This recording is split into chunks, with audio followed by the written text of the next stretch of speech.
বিসমিল্লাহির রহমানির রহিম। আশা করি মহান রাব্বুল আলামিনের অশেষ রহমতে আপনারা প্রত্যেকেই ভালো আছেন। আমি সাক্ষ্য দিচ্ছি যে আল্লাহ ছাড়া কোনো মাবুদ নেই।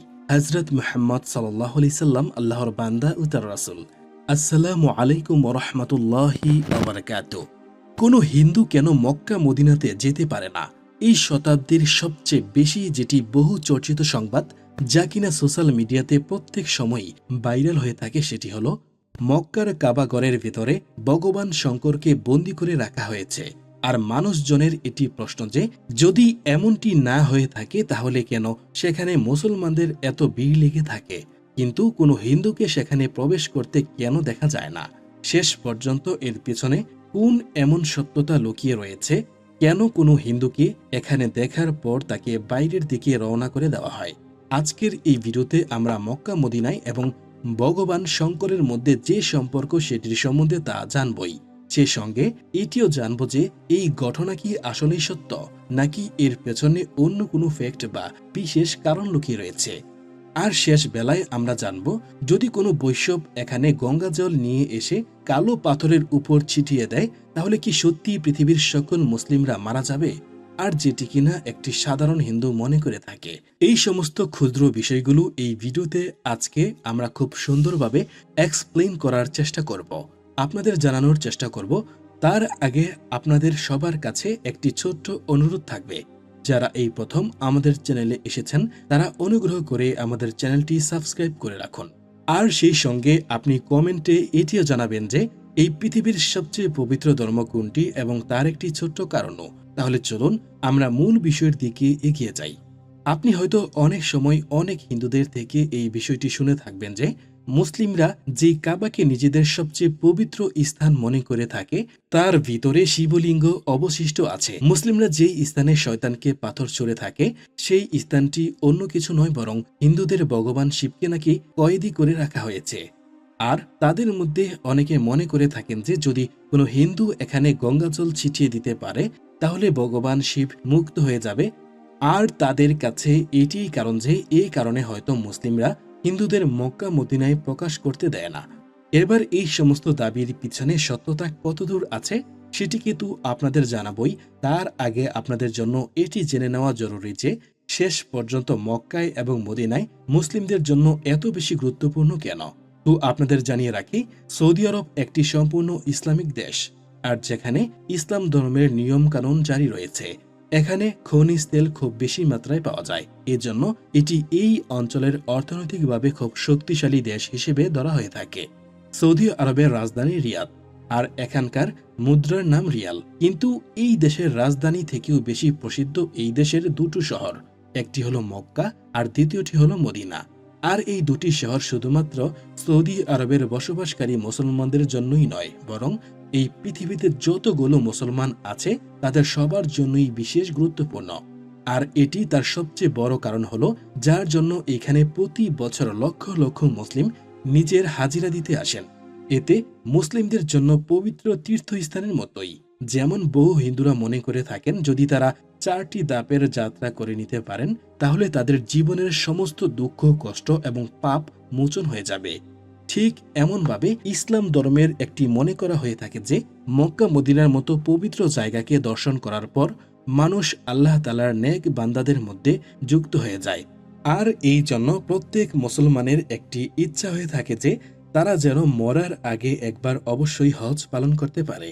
আর এর সঙ্গে এটি সেই সমস্ত মুসলমানদের জন্য ফরজ করে দেওয়া হয়েছে যারা এখানে যাওয়ার মতো সামর্থ্য রেখে থাকে, তারা যেন জীবনে একবার অবশ্যই যায়। এবার যদি আপনি ভাবেন যে এই স্থানটির মর্যাদা কেমন, তাহলে এর অনুমান আপনি এই কথা থেকে করতে পারবেন যে মুসলিম সেখানে এই পৃথিবীর যে কোনো কোণাতে থাকুক না কেন আর যে কোনো জায়গাতে নামাজ পড়েন না কেন, তারা সব সময় কাবার দিকে মুখ করে নামাজ পড়ে থাকে। যেমন বাংলাদেশ, পাকিস্তান এবং ভারতের মুসলিমরা পশ্চিম দিক মুখ করে নামাজ পড়ে থাকেন, কেননা এই সমস্ত দেশগুলি থেকে মক্কা পশ্চিম দিকে আছে। আর এর সঙ্গে সঙ্গে কিছু মুসলিম এমনটিও মনে করেন যে পশ্চিম দিকে মুখ করে নাকি মিথ্যা কথা বলাও চলে না, কিন্তু এটি সঠিক নয়। মিথ্যা কথা বলা সবসময় খারাপ কাজ। এবার মানুষ যখন হজের যাত্রার জন্য গিয়ে থাকেন তখন তারা কাবার চারিদিকে চক্কর লাগিয়ে থাকেন তথা চারিদিকে তাওয়াফ করে থাকেন। এটি হজের সবচেয়ে প্রধান অংশ। আর এর সঙ্গে সঙ্গে তারা মদিনাতেও জিয়ারত করার জন্য গিয়ে থাকেন। আপনাদের জানিয়ে রাখি, মদিনা সেই স্থান যেখানে হযরত মুহাম্মদ সাল্লাল্লাহু আলাইহি সাল্লামের কবর মুবারক অবস্থিত আছে। আর সেই সঙ্গে যখন মক্কার মুশরিকরা মুহাম্মদ সাল্লাল্লাহু আলাইহি সাল্লাম এবং নতুন মুসলমানদের উপর অত্যাচার শুরু করেছিল, তখন রাসূল সাল্লাল্লাহু আলাইহি সাল্লাম মক্কা থেকে হিজরত করে মদিনায় আশ্রয় নিয়েছিলেন। এবার মক্কা মদিনা সম্বন্ধে তো আপনারা অনেক কিছু জেনে ফেললেন, কিন্তু এখন সেই সমস্ত ছবিগুলোর সত্যতা জানাও আপনাদের জন্য ভীষণই জরুরি, যেগুলো আজকের বর্তমান সময়ে সোশ্যাল মিডিয়াতে খুবই ভাইরাল হয়ে আছে। এতদূর পর্যন্ত যে কয়েক বছর ধরে মানুষজন এটিকে বিশ্বাস করতে শুরু করে দিয়েছে। তো আপনাদেরকে জানিয়ে রাখি, সোশ্যাল মিডিয়াতে ভাইরাল হয়ে থাকা এই তথ্যগুলো শুধুমাত্র অন্ধবিশ্বাস ছাড়া আর কিছুই না। যদি আপনি সত্যিকারের হিন্দু হয়ে থাকেন, তাহলে একজন হিন্দু এটি মনে করে থাকবেন যে যদি ভগবান শিবের তৃতীয় চোখ খুলে যায়, তাহলে এই পৃথিবীতে প্রলয় নেমে আসবে, মানে ধ্বংস নেমে আসবে। এবার আপনি এই কথার উপর বিশ্বাস করতে পারেন যে কেন কেউ ভগবান শিবকে বন্দী করে রাখবে। আর যেহেতু ইসলাম ধর্মে মূর্তি পূজা কোনোর গুরুত্ব নেই, তাহলে কেন ইসলাম ধর্মের অনুসারীরা ভগবান শিবকে মক্কার ভেতরে বন্দী করে রাখবে? সেখানে আবার এটিও বলা হয় যে মক্কাতে খুব সাধারণ মানুষই ভগবান শিবকে বন্দী করে রেখেছেন। তো এটা তো সেই রকম কথা হয়ে গেল যে রাহু সূর্যকে গিলে খেয়ে নিয়েছে, সেই জন্য সূর্যগ্রহণ হয়, আর সেটিকে আপনি মেনে নিয়েছেন। কেননা তখনকার হিন্দু পণ্ডিতেরা এটি বলেছেন, তাহলে সেটা অবশ্যই সম্ভব হবে, এটি অনেক হিন্দুরা মনে করে থাকেন। এখন বর্তমান সময়ে একজন বুদ্ধিমানের মস্তিষ্কে এই কথার চিন্তা ভাবনা করার তো প্রয়োজনই নেই যে যাকে হিন্দু ধর্মের একজন ভগবান মানে শক্তিশালী ধ্বংসের দেবতা মনে করা হয়, তাকে মানুষ কিভাবে বন্দী করতে পারে। আর যদি আপনি এটি বিশ্বাস করেন, তাহলে মানুষ হিন্দু ধর্মকে নিয়ে হাসি মজা করতে শুরু করবে আর বলবে যে ভগবানকেও নাকি বন্দী করা যায়। তাহলে সে কিসের ভগবান যাকে মানুষের শক্তি বন্দী করে রাখতে পারে? এবার যারা এখানে শিক্ষিত হিন্দু আছেন, তারা অবশ্যই এটিকে মানেন না যে কাবার ভিতরে শিবজিকে বন্দী করে রাখা হয়েছে, কিন্তু তারা এটি ভাবে যে মক্কার কাবাগরের ভিতরে একটি শিবলিঙ্গ রাখা আছে। তো আপনাদেরকে এর উপরে জানিয়ে রাখি যে এমনটি একেবারেই নয়। আসলে যখন মুসলমানরা হজ যাত্রার জন্য সেখানে গিয়ে থাকেন, তখন কাবাগরের কাছে অবস্থিত এটি ইমারতে শয়তানকে পাথর মারার রেওয়াজের সঙ্গে সঙ্গে হজ যাত্রা সম্পূর্ণ মনে করা হয়। যদিও শয়তানকে পাথর মারার এই রেওয়াজ 3 দিনই হয়ে থাকে, কিন্তু ঈদুল আজহা মানে কুরবানির ঈদের দিন শুরু হওয়ার জন্য সমস্ত হজ যাত্রীরা এই দিনই শয়তানকে পাথর মারার যে রীতি সেটিকে সম্পূর্ণ করে নেয়। হজে আসা মানুষেরা এখানে উপস্থিত হয়ে এই 3টি বড় বড় খাম্বার মতো জিনিসকে লক্ষ্য করে তার দিকে পাথর ছুঁড়ে থাকেন, কেননা তারা মনে করে থাকেন যে এটি শয়তানের চিহ্ন। আর এই রীতিকে পালন করার সঙ্গে সঙ্গে হজও সম্পূর্ণ হয়। এবার যারা বেশি জ্ঞান রেখে থাকেন, এই সমস্ত হিন্দুরা এটি মনে করে থাকেন যে এই 3টি হলো শিবলিঙ্গ, আর এই 3টি খাম্বার নিচে শিবলিঙ্গ স্থাপন করে তার উপরে ইমারতগুলো বানানো হয়েছে। তো এমনটিও একদম নয়, বরং সেখানে এর সত্যতা কিছু অন্যরকমই জুড়ে আছে। আর সেটি হলো, যখন আল্লাহ তাআলা হযরত ইব্রাহিম আলাইহিসসালামের কাছে তার সবচেয়ে প্রিয় জিনিসকে চাইলেন, তখন হযরত ইব্রাহিম তার জন্য সবচেয়ে প্রিয় জিনিস নিজের একমাত্র সন্তান ছাড়া আর কি বা হতে পারে, কেননা তার এই সন্তানটি অনেক বৃদ্ধ বয়সে হয়েছিল এবং প্রথম স্ত্রীর পক্ষ থেকে নয়, বরং দ্বিতীয় শ্রেণীর পক্ষ থেকে হয়েছিল। আর এই জন্যই ইসমাইলকে হযরত ইব্রাহিম আলাইহিসসালাম খুবই মহব্বত করতেন। কিন্তু এখন আল্লাহর হুকুম চলে এসেছে, সেটাকে তো মান্যতা দিতে হবে। আর এই জন্য হযরত ইব্রাহিম আলাইহিসসালাম নিজের পুত্রের কুরবানি দেওয়ার জন্য মনস্থির করে নিলেন। এমন সময় যখন হযরত ইব্রাহিম আলাইহিসসালাম নিজের ছেলেকে কুরবানি দেওয়ার জন্য নিয়ে যাচ্ছিলেন, তখন রাস্তাতে একটি শয়তানের সাথে দেখা হয়। আর সে ইব্রাহিম আলাইহিসসালামকে বলল, সে কেন তার এত বৃদ্ধ বয়সে নিজের প্রিয় ছেলেকে কুরবানি দিতে চাইছে। এখন তো তার পুত্র হওয়া খুবই মুশকিল, আবার তার উপরে এই ছেলেটি অনেক বছর পর মানে বৃদ্ধ বয়সে জন্ম নিয়েছে, আর সেই তার বৃদ্ধ বয়সে সাহায্য করবে। সেই জন্য শুধুমাত্র আল্লাহর আদেশের জন্য কিভাবে ইব্রাহিম আলাইহিসসালাম নিজের কলিজার টুকরোকে কুরবানি দিয়ে দিতে পারে। তো শয়তান এমন কথাটি শুনে হযরত ইব্রাহিম আলাইহিসসালাম কিছুক্ষণের জন্য চিন্তায় পড়ে গেলেন। আর এমন সময় কুরবানি দেওয়ার যে ইরাদা, সেটিও কিছু সময়ের জন্য নড়বড়ে হয়ে গেল। কিন্তু তখনও তিনি আবারও চিন্তা করলেন, না, আমি ভুল করতে যাচ্ছি, আমার সর্বপ্রথম আল্লাহর কথাকে মান্যতা দেওয়ার প্রয়োজন, যিনি আমাকে এমন বৃদ্ধ বয়সেও সন্তান দান করেছেন। সেই জন্য হজরত ইব্রাহিম আলাইসাল্লাম কুরবানি দেওয়ার জন্য চলে গেলেন। এমন সময় হজরত ইব্রাহিম আলাইসাল্লাম ভাবলেন, কুরবানি দেওয়ার সময় যেন আমার প্রিয় পুত্রের মুখের দিকে তাকিয়ে আমার মায়া না চলে আসে। আর এটি কারণ ছিল, তিনি কুরবানি দেওয়ার সময় নিজের চোখে কাপড় বেঁধে নিয়েছিলেন। কিন্তু সেখানে আল্লাহ তাআলা কেমনভাবে নিজের প্রিয় দোস্তের সঙ্গে খারাপ কিছু করতে পারেন? তিনি তো শুধুমাত্র হজরত ইব্রাহিম আলাইসাল্লামের পরীক্ষা নিচ্ছিলেন। আর যেখান থেকে হজরত ইব্রাহিম আলাইসাল্লাম সম্পূর্ণভাবে সেই পরীক্ষায় পাশ করে গেলেন, এই জন্য আল্লাহ তাআলা হজরত ইব্রাহিম আলাইসাল্লামের পুত্র হজরত ইসমাইল আলাইসাল্লামের স্থানে কুরবানি দেওয়ার জন্য একটি মেষকে ভিন্নমত দুম্বা হজরত ইসমাইলের পরিবর্তে কুরবানি করা হয়। আর তখন থেকেই ঈদুল আজহার দিন কুরবানি দেওয়ার জন্য এই রেওয়াজ চলে আসছে। কুরবানি দেওয়ার মানে শুধু মাংস খাওয়া নয়, বরং নিজের মনের ভিতরের যে পাপ এবং নোংরা জমে আছে সেগুলোকেও তার সঙ্গে হত্যা করে ফেলা। আর এটিই কারণ, যখন হজ যাত্রীরা জানোয়ারের কুরবানি করে নেয়, তখন তারা শয়তানকে পাথর মারার জন্য সেখানে পৌঁছে যায়, যেখানে শয়তান হজরত ইব্রাহিম আলাইসাল্লামকে উস্কানি দিতে চেয়েছিল।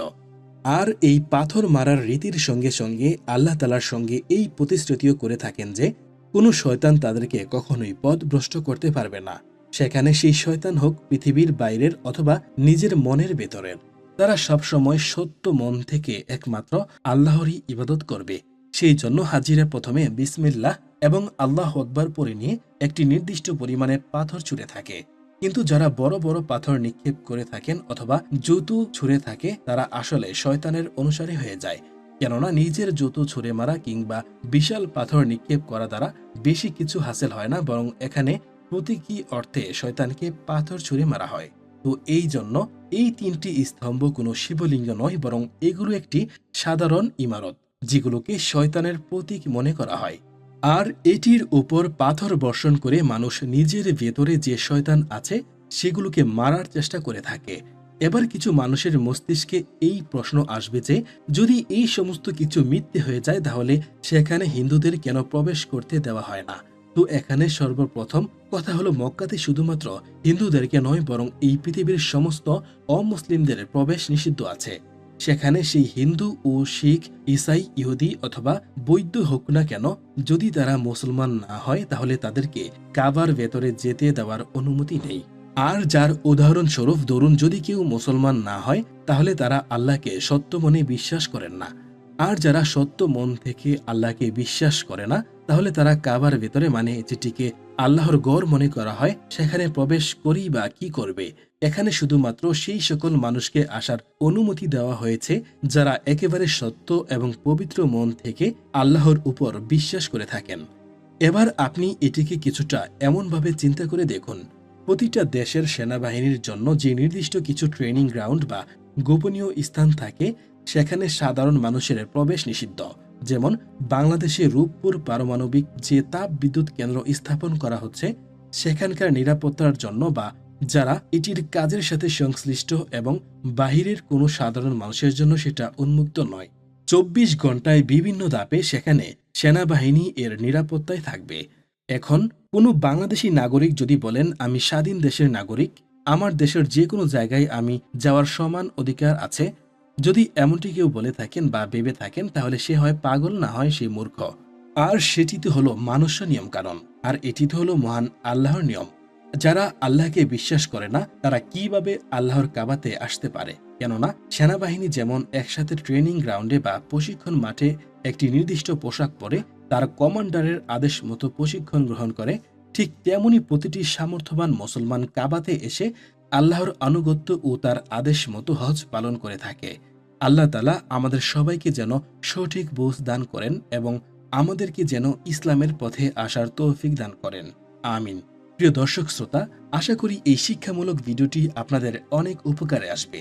যদি ভিডিওটি ভালো লেগে থাকে তাহলে অবশ্যই অন্যদের মাঝে বেশি বেশি করে শেয়ার করে দিন এবং ভিডিওটি যারা শেষ পর্যন্ত দেখেছেন তারা কমেন্টে আমিন লিখে জানাবেন।